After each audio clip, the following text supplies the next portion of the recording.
आप लोगों के बीच में मैं मुखातिब हो रहा हूँ। यहाँ की मीडिया के साथ में सभी इलेक्ट्रॉनिक मीडिया के समस्त चैनलों के इंग्लिश और हिंदी के सभी सम्मान्य साथीगण, आज हम यहाँ पर दतिया में विशेष रूप से सेवड़ा विधानसभा क्षेत्र के अंतर्गत एक विद्युत 33/11 केवी के एक विद्युत केंद्र का भूमि पूजन और एक विद्युत केंद्र का लोकार्पण करने के लिए उपस्थित हुए हैं और साथ साथ ही समस्त कांग्रेस पार्टी के कार्यकर्ताओं से भेंट भी कर रहा हूं। और एक सौभाग्य का विषय यह है कि दतिया मेरा ननिहाल भी है, तो अपने ननिहाल में भी सभी लोगों का प्यार दुलार बहुत आज मिला और इस जिले के विकास के लिए हम लोगों ने अभी चर्चाएं करी हैं सब कांग्रेस के समस्त सम्मान्य पदाधिकारियों से।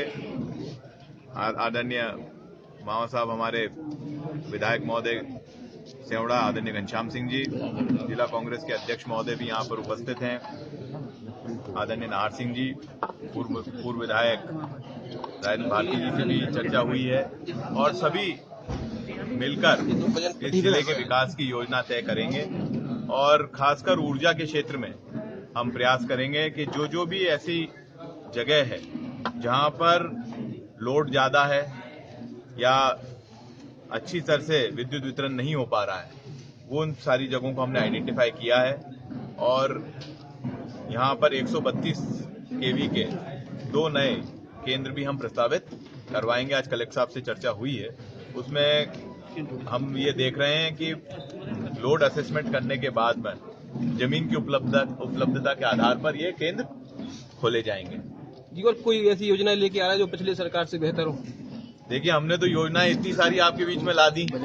अगर आप बात करें तो इस सरकार ने आज लगभग 1.5 महीने से कुछ दिन ऊपर हुए हैं सरकार को बने हुए, और जिस प्रकार से सरकार ने आदरणीय कमलनाथ जी के नेतृत्व में पूरी ताकत के साथ काम किया और अपने वचन पत्र को लागू करने में जुट गई है।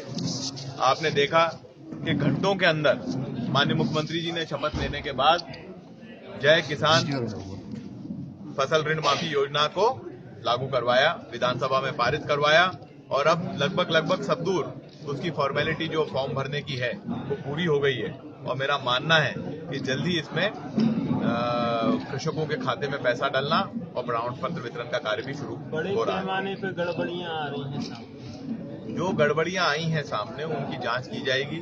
अगर कोई दोषी अधिकारी हैं जिनकी गलतियों से कुछ हुआ है तो उन पे भी कार्रवाई होगी, पर लक्ष्य सिर्फ जांच करवाना नहीं है। लक्ष्य ये है कि फॉर्म भरवाने के पीछे ये था कि सही किसान को लाभ मिल सके, जिसको लाभ मिलना चाहिए उस तक लाभ पहुंचे।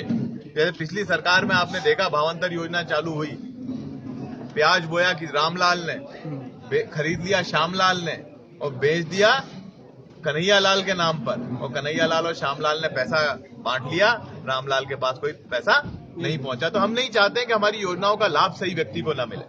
लक्ष्य यह है कि जो किसानों को लाभ मिलना है वो सही किसान को लाभ मिले, कोई ज्यादा लाभ न ले ले। इसलिए जिस पंचायत में जो निवास कर रहा है, चाहे जमीन कितने भी गांव में हो, पर जहां निवास कर रहे हैं, चाहे पंचायत क्षेत्र में चाहे नगरीय क्षेत्र में, फॉर्म वहीं भरने की व्यवस्था डाली गई ताकि कुछ ऐसा ना हो कि 2 बार लाभ ले ले और कोई एक भी बार लाभ ना ले पाए। तो व्यवस्थित रूप से जय किसान फसल ऋण माफी योजना लागू हुई है और निर्देश अब गए हैं। जल्दी हम प्रमाण पत्र और पैसा भी डलवाना शुरू कर रहे हैं। कई किसान अभी रह गए हैं इस माफी योजना से, तो उनके लिए कुछ और है? देखिए, ऋण माफी योजना में किसान तो नहीं बचे हैं, पूरे सारे किसान टारगेट किए गए हैं।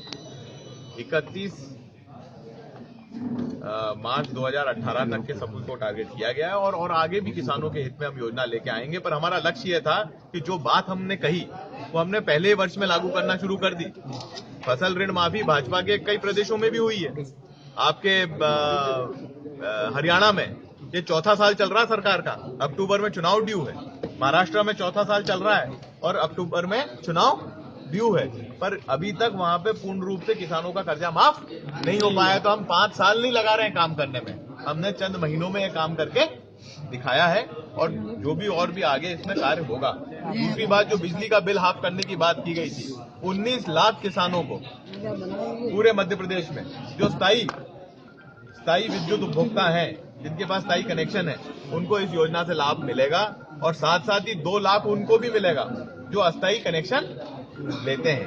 तो इतने बड़े पैमानों पर बिजली हाफ करने का वादा भी कांग्रेस पार्टी ने अपना पूरा किया है। वचन पत्र में जो वचन दिया था वो आज वो पूरा हुआ है।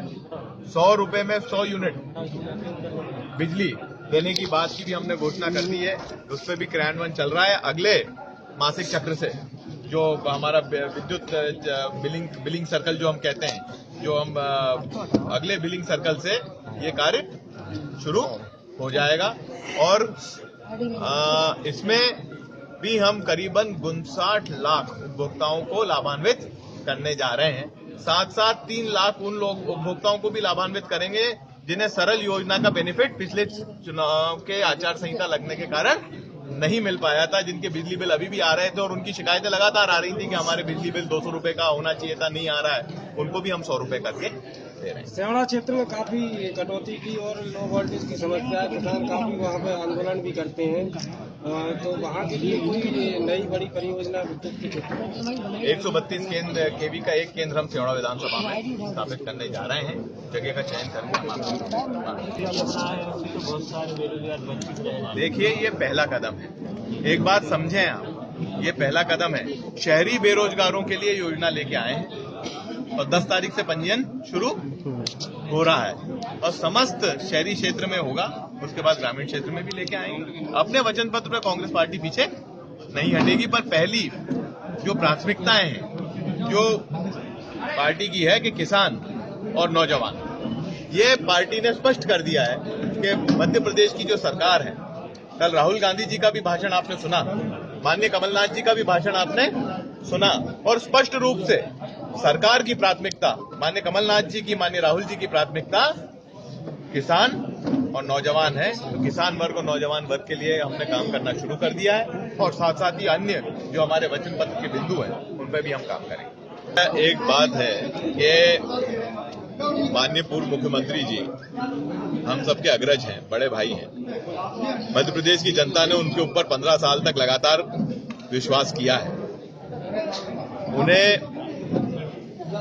इस प्रकार का बयान नहीं देना चाहिए। जहां तक की बात है जुमलेबाजी की, जुमलेबाजी राहुल गांधी जी और कमलनाथ जी नहीं करते हैं। जुमलेबाजी या तो उनने करी, 50,000 रुपए तक का कर्जा माफ करने की उनने घोषणा करी थी 2008 में, वो 2018 तक उनने पूरी नहीं करी और 15 लाख तो आपके खातों में आ ही गए नरेंद्र मोदी जी के यहाँ से। मंत्री जी तो फिर ये बात कहां से आ गई? थोड़ा मुख्यमंत्री जी को, बड़े भाई हैं हमारे, उनको अपने खुद देखना चाहिए कि ये बात उनको नरेंद्र मोदी जी से कहनी चाहिए, राहुल गांधी जी के लिए नहीं कहनी। मंत्री जी क्यों भारतीय जनता पार्टी के नेता आपको हजम नहीं कर पा रहे हैं? क्यों नहीं पचा पा रहा है कांग्रेस को पूरे मध्य प्रदेश? बहुत सिंपल बात है, सत्ता की आदत हो गई उनको, विपक्ष में रहना आता नहीं,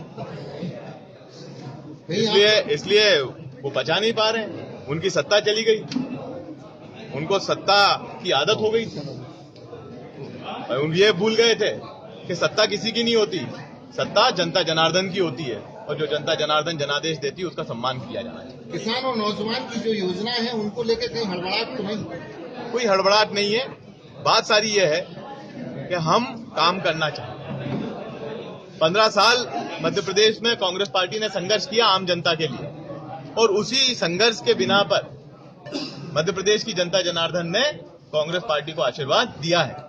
यह सरकार कांग्रेस पार्टी की नहीं है, ये सरकार मध्य प्रदेश की जनता की है और मध्य प्रदेश की जनता भाषण की जगह काम चाहती है, इसलिए हम काम करने में जुटे हैं। लोकसभा में आपकी वापसी होना है? लोकसभा में मुझे पूरा विश्वास है कि राहुल गांधी जी पूर्ण बहुमत के साथ दिल्ली में कांग्रेस की सरकार बनाएंगे। ये राम मंदिर मुद्दा और राहुल गांधी जी प्रधानमंत्री बनेंगे। राम मंदिर मुद्दा रहेगा क्या इस चुनाव में? एक बात मुझे बताएं कि हम लोग तो हमेशा से कहते आए हैं कि भारतीय जनता पार्टी ये कहती है कि कसम खराम की खाते हैं, मंदिर वहीं बनाएंगे, पर तारीख कभी नहीं बताएंगे, हर चुनाव में मुद्दा लेकर आएंगे। तो ये बात है कि भाजपा की एक आदत रही है कि विकास के मामलों से हटकर धर्म का इस्तेमाल करती है और ये उनकी पुरानी आदत है। 5 साल तो इनकी बात नहीं होती। बुलेट ट्रेन आ गई, क्या हुआ बुलेट ट्रेन? क्या हुआ 15 लाख का? क्या हुआ विदेशों में जमा काले धन का?